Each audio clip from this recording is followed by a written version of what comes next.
Well, the two that you mentioned, Yahoo and Google, started out as small companies that got big, right? So all the innovation in them haven't died yet.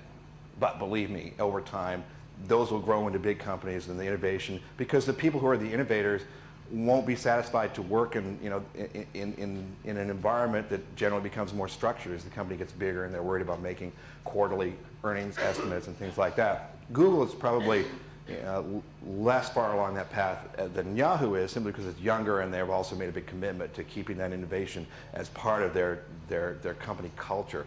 Yahoo, I think we've seen a lot of the early founders, although Jerry and David are still there, we've seen a lot of the early founders depart, and we'll see that company be making changes and innovating probably less frequently as it happens over time. But I mean, if you compare them to, like Oracle, right?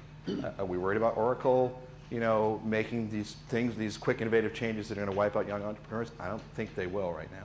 I mean, they have their own, they have a great business, and they're very solid in that business. They also have earnings estimates that they have to make, and I don't see them like, the last time we saw Oracle do something was that was in that vein was in the whole net computer thing, and that didn't pan out too well, and that was in the boom. But I haven't seen anything like that happen in that company. And that's a class company that's a very large company and a very solid company, very, very successful company.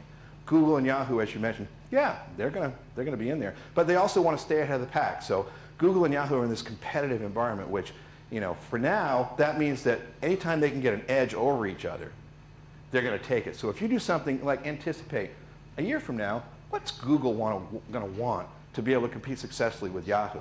And then you'll start developing it. Right? It's a guess. You don't know. You have to pre-visualize what that might be. But then you develop it, and then a year from now, like I have a friend that he saw PayPal take off, and he thought, okay, PayPal, that's interesting.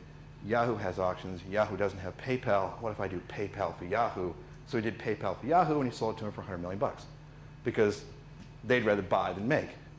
So if you can you can take a look at companies that are in competition, that are in that like the Google Yahoo space, and I think that there's ways that you can work with them as an entrepreneur, create technology that they might not have time to, or you might do a better job than they are doing. But yeah, they're still competitors.